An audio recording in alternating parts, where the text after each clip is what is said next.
कहानी की शुरुआत में हम पृथ्वी के ऊपर एक हमला होते हुए देखते हैं। एक अनजान एलियन प्रजाति ने बहुत सारे रेडिएशन से भरे मीटियोर्स पृथ्वी की ओर फेंके। उनकी ये कोशिश थी कि इंसानों को पूरी तरह से धरती से मिटा दिया जाए, लेकिन इसके बावजूद भी इंसानों ने जमीन के नीचे शहर बना लिए जहां ये जानलेवा रेडिएशन नहीं पहुंचती थी, और इस तरह इंसान आज भी किसी तरह जिंदा थे। ये साल चल रहा है 2199 और इंसानियत अब लगभग खत्म होने की कगार पर है। जमीन के नीचे बसे शहरों में रह रहे इंसान भी उम्मीद खो चुके थे। अब तो वो बस अपनी मौत का इंतजार कर रहे हैं। खैर, फिर हम धरती की सतह पर चल रहे एक आदमी को देखते हैं जिसका नाम है सुसुमू। वो लोहा इकट्ठा करने निकला था ताकि उसे बेचकर गुजारा कर सके। उसने रेडिएशन से बचने के लिए एक खास सूट पहना हुआ था, और अचानक आसमान से एलियंस का एक खतरनाक प्रोब तेजी से उसकी तरफ आया। वो प्रोब धरती से टकराया और इस सब के बीच सुसुमू भी वहीं बेहोश हो गया।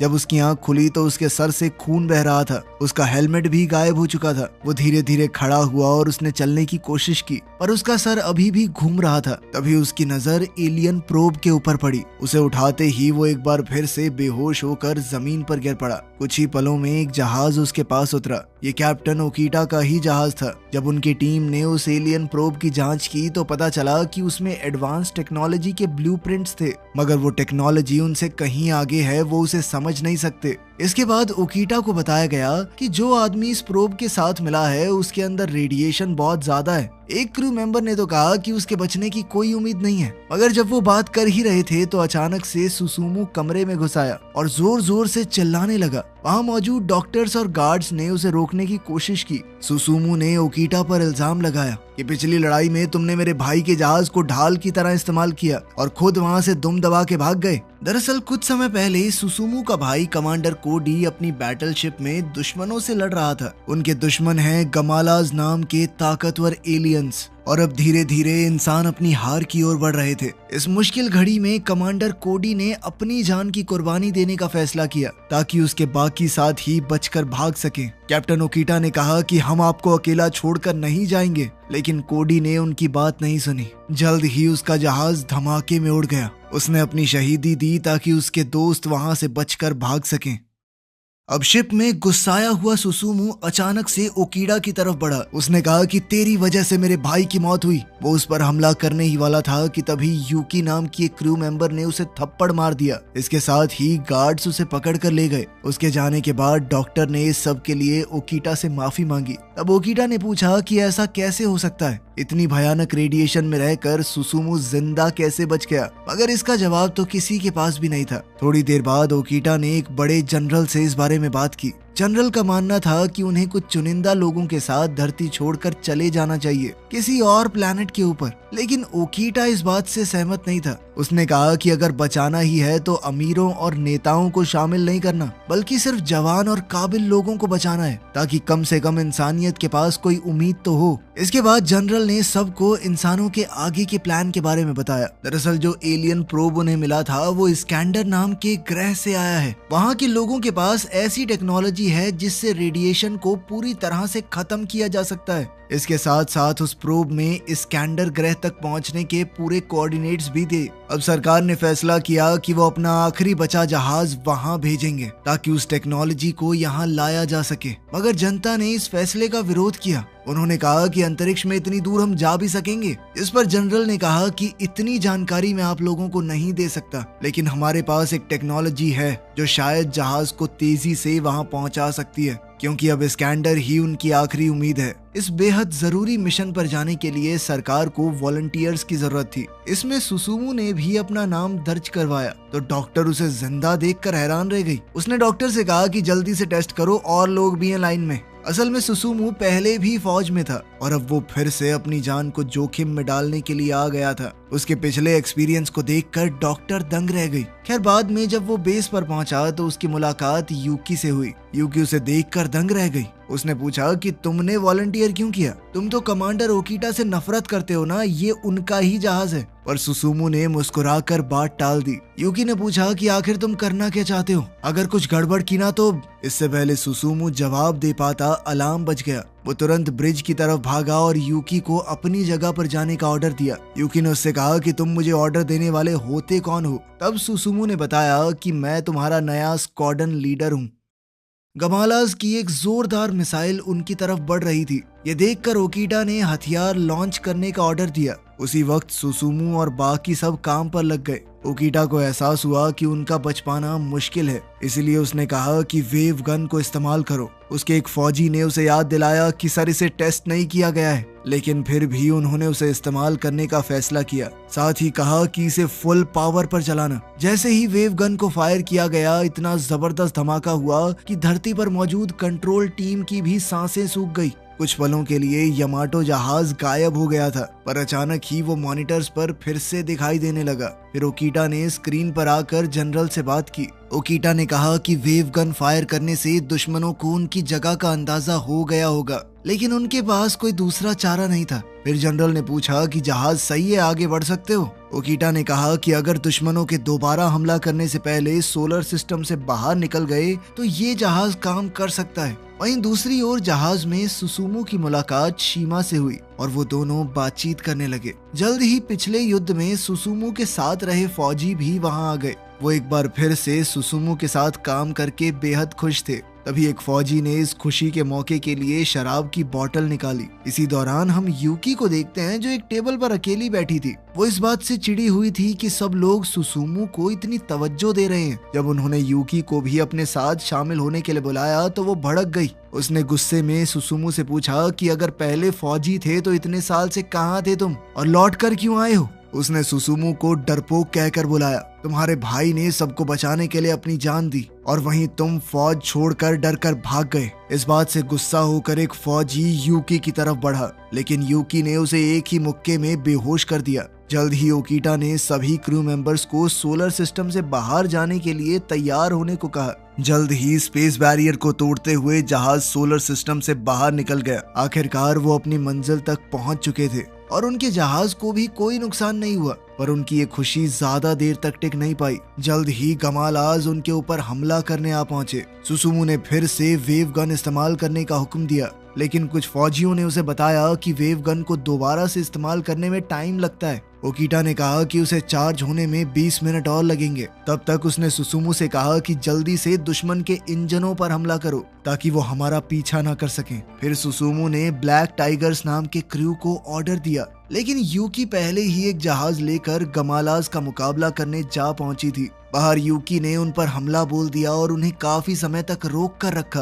पर जब सुसुमू ने उससे बात करने की कोशिश की तो पता चला कि उसके जहाज पर जो हमला हुआ था उसके बाद वो बेहोश हो चुकी है। आखिरकार उसे होश आया और उसने बताया कि मलबे ने उसके इंजन्स को बर्बाद कर दिया है। यूकी ने कहा कि वो उनके साथ नहीं आ पाएगी, इसीलिए तुम लोग मुझे यहीं छोड़कर आगे बढ़ जाओ। लेकिन सुसुमू को ये गवारा नहीं था। उसने एक नया जहाज निकाला और यूकी की ओर निकल पड़ा। वो उसके जहाज तक पहुंचा और यूकी से कहा कि मेरे इशारे पर कूद जाना। उसी समय हम देखते हैं कि एक बहुत बड़ी फौज उनके जहाज की तरफ बढ़ रही थी। ओकीटा ने कहा कि जल्दी से उनके ऊपर हमला करो।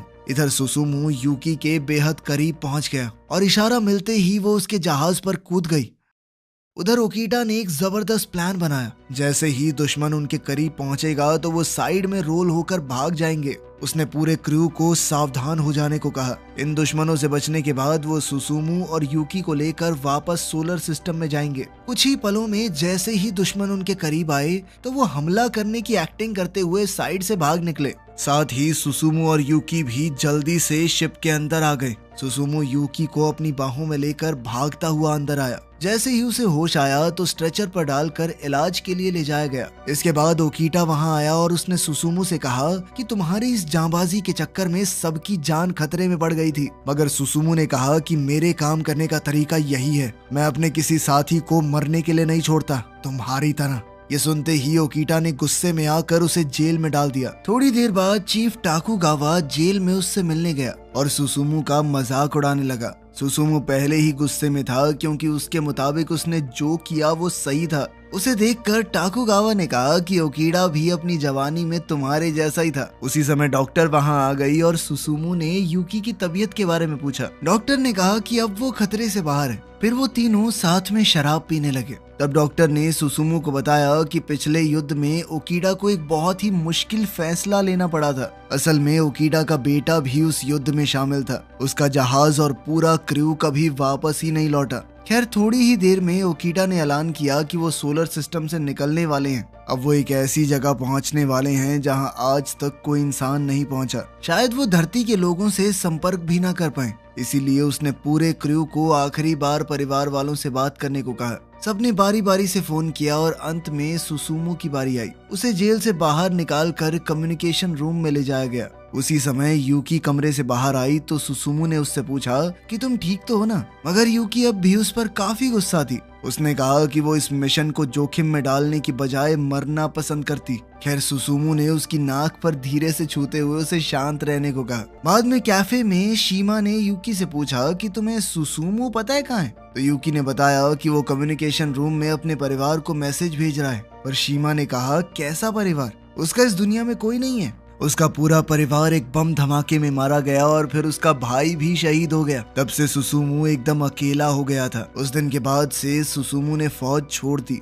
वहीं दूसरी तरफ सुसुमू मैसेज रूम में बिल्कुल अकेला बैठा था। पर अगर वो मैसेज भेजता भी तो किसको? आखिरकार उसका समय खत्म हो गया। अब उनका क्रू सोलर सिस्टम से बाहर जाने ही वाला था कि अचानक उन्हें पास में गमालास का एक लड़ाकू जहाज दिखाई दिया। उन्होंने देखा कि वो हमला नहीं कर रहा तो ओकीडा ने कहा कि इस जहाज को अंदर लेकर आओ ताकि उसकी जांच की जा सके। बाद में ओकीडा का मेडिकल टेस्ट हुआ तो डॉक्टर ने खुलासा किया कि आपकी बीमारी और बढ़ चुकी है। अब उसके पास ज्यादा समय नहीं बचा। वहीं दूसरी ओर बाकी का क्रू जहाज की जांच कर रहा था। अचानक उसका एलियन पायलट जिंदा हो गया और उसने हमला बोल दिया। मगर उसने साटो नाम के एक आदमी को अपने वश में कर लिया। फिर उस एलियन ने बताया कि मेरा नाम डेस्ला है। सुसुमू ने उससे पूछा कि तुम लोग धरती पर हमला क्यों कर रहे हो? तो डेस्ला ने हंसते हुए कहा कि हम धरती के ऊपर हमला नहीं कर रहे, बस इसे पहले से बेहतर बना रहे हैं। उसी पल यूकी अंदर आई तो सुसुमू ने साटो को अपनी स्टन गन से शूट कर दिया, जिसके बाद एलियन ने तुरंत साटो का शरीर छोड़ दिया। इसके बाद वो सब कैफेटेरिया में इकट्ठा हुए और साटो दर्द से करा रहा था, जिसे देखकर बाकी सब हंसने लगे। खैर बाद में सुसुमू ओकीडा से बात करने पहुंचा। ओकीडा ने उससे पूछा कि क्या वो अगला कैप्टन बन सकता है। असल में मामारू अगला कैप्टन बनने वाला था, मगर अब वो चाहता था कि सुसुमू कैप्टन बने। लेकिन सुसुमू ने इसके लिए साफ इनकार कर दिया क्योंकि वो ओकीडा के हिसाब से काम तो नहीं कर सकता। तब ओकीडा ने उससे कहा कि तुम्हारे जैसे मन में आए वैसे करना। फिर ओकीडा ने अपना रेडियो उठाया और ऐलान किया कि अब से सुसुमू अगला कैप्टन होगा। फिर अचानक से गमालास का हमला हुआ और पूरा क्रू उनका जवाब देने के लिए तैयार हो गया। उसी वक्त वो एलियन शिप चमकने लगी। असल में इस शिप के जरिए गमालास को उनकी लोकेशन मिल गई थी। सुसुमू ने ऐन वक्त पर मोर्चा संभाला और सबको ऑर्डर्स दिए। तब एंडो ने बताया कि लिफ्ट खराब हो गई है और वो सभी वहीं फंस चुके हैं। सुसुमू ने उन सबको वहीं रुकने को कहा। फिर उसने वेव गन तैयार की और जबरदस्त फायर किया। उन्होंने शिप को तबाह कर दिया था, पर तभी उन्हें एहसास हुआ कि नीचे से भी हमला हो रहा है। सुसुमू ने देखा कि ये हमला तीसरे ब्रिज की ओर था, तो उसने थोड़ा हिचकिचाते हुए यूकी को इसे संभालने को कहा। यूकी ने तीसरे ब्रिज पर फायर किया और वो सीधा दुश्मन जहाज पर जा गिरा। इसके बाद सुसुमा ओकीडा के पास गया और उसे सब कुछ बताया। असल में तीसरे ब्रिज में 6 क्रू मेंबर्स की मौत हो गई थी और अब सुसुमा को लग रहा था कि वो कैप्टन बनने के लायक ही नहीं है। ओकीडा ने पूछा कि तुम वापस क्यों आए हो? इस पर सुसुमू ने कहा कि मैं ये देखना चाहता था कि तुम किस तरह के इंसान हो और साथ ही वो धरती को फिर से एक बार हरा भरा देखना चाहता है। फिर उसने ओकीडा से पूछा कि मैंने कैप्टन के तौर पर जो कुछ किया क्या वो सही था? ओकीडा ने खड़े होकर सुसुमू को अपने तजुर्बे से एक सलाह दी और कहा कि वो कैप्टन के तौर पर अपने फर्ज को ईमानदारी से निभाए। फिर ओकीडा ने कहा कि वो उसे एक बहुत जरूरी बात बताना चाहता है। आखिरकार ओकीडा से बात करके सुसुमू बाहर आया तो यूकी उसके सामने आ गई। वो तीसरे ब्रिज वाली घटना से काफी दुखी हो गई थी, तो सुसुमू ने उससे माफी मांगी क्योंकि यूकी ने ये काम उसके कहने पर ही किया था। मगर यूकी ने कहा कि तुमने सिर्फ अपना फर्ज निभाया है, पर ये कहते ही वो खुद भी रोने लग गई। उसने अपने ही लोगों पर हमला किया था और अब वो इस पछतावे के साथ जिंदा नहीं रह सकती। सुसुमू ने तुरंत उसे गले लगा लिया और फिर दोनों ने एक दूसरे को चूम लिया। तभी अचानक अनाउंसमेंट हुई कि जहाज जल्दी ही सोलर सिस्टम से बाहर जाने वाला है। कुछ ही पलों में उन्हें अपनी मंजिल इस्कैंडर दिखाई देने लगी, मगर उनकी खुशी ज्यादा देर तक नहीं टिकी। अचानक इस्कैंडर से एक मिसाइल बड़ी तेजी से उनकी ओर बढ़ रही थी, और तो और उनकी वेव गन भी अभी चार्ज नहीं थी। अचानक वो मिसाइल 4 हिस्सों में बट गई तो सुसुमू ने सारी बंदूकें एक साथ चलाने का हुक्म दिया। पूरे क्रू ने एक साथ हमला बोल दिया, पर ये भी काफी नहीं था। सुसुमू ने एक बार फिर से सोलर सिस्टम में वापस जाने का फैसला किया, लेकिन ऐसा करने के बाद वो इस्कैंडर से दोबारा दूर हो गए। बाद में जब उन्होंने मिसाइल की जांच की तो समझ आया कि ये गमालाज की मिसाइल थी। पूरे क्रू को लग रहा था कि ये एक जाल है। इसी दौरान सोनाटा ने कहा कि इस कैप्सूल में रेडिएशन जैसा कुछ नहीं था, उनके अंदर सिर्फ कहीं की लोकेशन है। सुसुमू ने कहा कि हमें इस लोकेशन पर जाना चाहिए। अगर ये कोई जाल होता तो इस्कैंडर पर पहुंचने के बाद दुश्मन हमारे ऊपर हमला करते,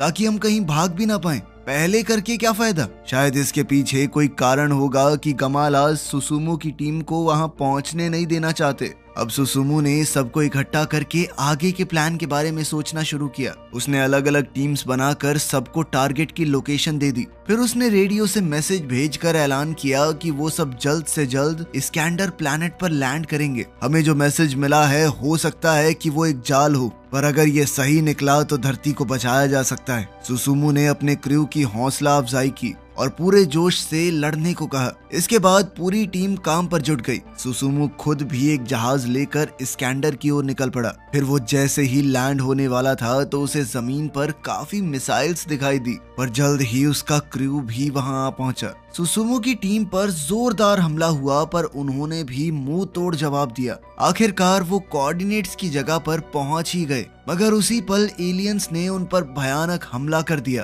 दोनों दुश्मनों के बीच धुआंधार गोलीबारी शुरू हो गई। कीटो नाम के एक पायलट को गोली लग गई, पर उसने फिर भी उन दुश्मनों का सामना किया ताकि बाकी लोग आगे जा सकें। फिर कुछ क्रू मेंबर्स बताई गई लोकेशन पर पहुंचे, जहां उन्हें इस्कैंडर मिला। तभी एक चमकदार रोशनी निकली। जैसे ही यूकी ने उसे छुआ तो वो उसके वश में आ गई। उसी समय सुसुमू को ओकीडा के साथ हुई बातचीत याद आई। असल में ओकीडा ने उसे बताया था कि रेडिएशन को ठीक करने वाली पूरी कहानी झूठी है। असल में तो उन्हें सिर्फ कोऑर्डिनेट्स और टेक्नोलॉजी मिली थी। सच तो ये था कि ये कहानी सुसुमू की वजह से बनाई गई थी। वो इतनी ज्यादा मात्रा की रेडिएशन के बाद भी जिंदा बच गया था, जिससे सबकी उम्मीद जाग उठी कि रेडिएशन को मिटाया जा सकता है, और शायद इस कैप्सूल को भेजने वाले इसका राज जानते हैं।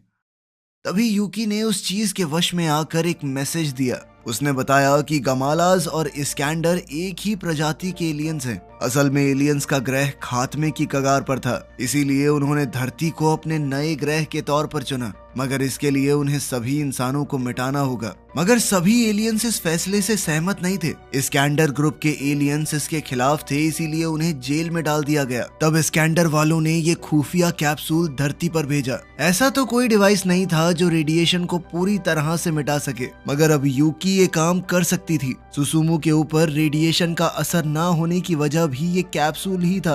तभी अचानक यूकी के शरीर से धमाकेदार ऊर्जा निकली, जिससे वहां की सारी रेडिएशन मिट गई। इसके बाद उन्होंने बिना मास्क के सांस ली तो उन्हें कोई भी नुकसान नहीं पहुंचा। उसी पल यूकी के शरीर से वो ऊर्जा बाहर निकल गई और वो वहीं बेहोश हो गई। अब उनका क्रू आगे बढ़ा, पर एक बार फिर से गमालाज ने उन पर जबरदस्त हमला कर दिया। इस मौके पर साइटो और साडा ने वहीं रुकने का फैसला किया ताकि सुसुमू और यूकी भाग सकें। सुसुमू ने कहा कि मैं तुम्हें छोड़कर नहीं जाऊंगा, पर साडा ने उसकी बात नहीं मानी। जब सुसुमू और यूकी बाहर निकले तो उन्होंने देखा कि क्रू के सभी मेंबर्स मारे जा चुके हैं। वहीं अंदर साइटो और साडा अपनी आखिरी सांस तक लड़ते रहे। आखिरकार उन दोनों को गोली लग गई, पर साडा ने पहले ही वहां एक बम लगा दिया था। मरने से पहले उसने कई गमालाज को मार दिया। सुसुमू और यूकी ने अपने जहाज से ये धमाका देखा। आखिरकार वो अपनी बैटल शिप यामाटो पर वापस लौटे और ओकीटा को सब कुछ बताया। ओकीटा अब काफी बीमार हो चुका था। उसने सुसुमू को सब कुछ सोच समझ कर करने को कहा। अब सुसुमू वापस कंट्रोल रूम में गया और स्पेसशिप को वापस पृथ्वी पर ले गया। उन्होंने सबको खबर दी कि उन्हें एक एंटी रेडिएशन डिवाइस मिल गया है। जनरल को तो अपने कानों पर यकीन ही नहीं हुआ। उसी पल ओकिटा की मौत हो गई। इससे पहले कि वो कुछ कर पाता, गमालाज ने एक बार फिर से उन पर हमला कर दिया। पूरा क्रू एक साथ उनका सामना करने के लिए जुट गया। सुसुमू ने टाकुगावा से बात की, मगर टाकुगावा भी बुरी तरह जख्मी हो चुका था। कुछ ही पलों में उसने भी दम तोड़ दिया। तभी अचानक उन्हें एक आवाज सुनाई दी और फिर एक चेहरा दिखाई दिया। उसने पूरे क्रू से कहा कि वो धरती पर कब्जा करने नहीं आए, पर वो इसे लौटा भी नहीं सकते। तभी वो गायब हो गया और क्रू ने देखा कि जहाज के बाहर एक बड़ा सा धमाका होने वाला है। असल में ये एक बहुत बड़ा न्यूक्लियर रिएक्शन था जिसमें पूरी धरती तबाह हो सकती है। मगर सुसुमू ने अब भी हार नहीं मानी और इसे रोकने की कोशिश की। उसने पूछा कि क्या वो वेव मोशन गन का इस्तेमाल कर सकते हैं, लेकिन उसे बताया गया कि जहाज में कुछ खराबी आ गई है। अगर उसका इस्तेमाल किया तो ये जहाज भी उड़ जाएगा। अब वो सोचने लगा कि कुछ भी करके धरती को बचाना तो है ही। उसने पूछा कि वो बची हुई ताकत से कितने शॉट्स लगा सकते हैं, जिस पर उसे बताया गया सिर्फ एक बार करते ही यमाटो पूरी तरह तबाह हो जाएगी। ये सुनते ही उसने सभी क्रू मेंबर्स से कहा कि जहाज को छोड़ दो, अपनी जान बचाओ, निकलो यहाँ से। यूकी ने इससे साफ इनकार कर दिया, पर सुसुमू ने कहा कि यही मेरा ऑर्डर है। शिमा ने कहा, सर मैं भी आपके साथ यहीं रुकूंगा। लेकिन सुसुमू ने उसे ऑर्डर दिया कि यूकी को सही सलामत धरती पर लेकर जाओ। यूकी के पास ही वो ताकत थी रेडिएशन को खत्म करने की, इसीलिए उसका सुरक्षित वापस जाना बहुत जरूरी है। जल्द ही सभी क्रू मेंबर्स जहाज से निकल गए, मगर यूकी अब भी राजी नहीं थी। उन दोनों में बहस छिड़ गई और यूकी रोने लगी। सुसुमू ने उसे समझाते हुए कहा कि मेरा कोई परिवार नहीं है, पर जब मैं तुमसे मिला तो पता नहीं क्यों तुम्हारी परवाह करने लगा, और अब वो चाहता है कि यूकी एक हरी भरी धरती पर दोबारा से घूमे। सुसुमू ने उसे अभी के लिए अकेले वापस जाने को कहा और वादा किया कि मैं वापस आऊंगा जिंदा। मगर यूकी अब भी रोते हुए उसके गले लगी हुई थी। सुसुमू के पास कोई चारा नहीं था, इसीलिए उसने अपनी स्टन गन निकाली और यूकी को बेहोश कर दिया। फिर शीमा उसे अपने साथ ले गया। आखिरकार सुसुमू गमालाज के जहाज पर हमला करने को तैयार था। वहीं उसके पास से शीमा का जहाज गुजरा तो यूकी को होश आ गया। उसने देखा कि सुसुमू अब भी यमाटो जहाज में था। वो चिल्लाने लगी, पर अब कुछ नहीं कर सकती थी। इधर गमालाज के जोरदार हमले का जवाब देते हुए सुसुमू ने वेव गन चला दी। साथ ही उसने यमाटो जहाज को दुश्मन के जहाज से टकरवा दिया, जिससे एक बहुत ही बड़ा धमाका हुआ। अब कहानी कई साल आगे पहुंची। हम देखते हैं कि धरती एक बार फिर से पहले जैसी हो गई। अब यहाँ कोई रेडिएशन नहीं थी। वहीं यूकी अपने बेटे के साथ मैदान में खेल रही थी। सुसुमू तो लौट कर नहीं आया, लेकिन उसका सपना जरूर पूरा हुआ। वीडियो पसंद आई तो लाइक कर देना, चैनल को सब्सक्राइब कर लेना। मिलते हैं अगली वीडियो में।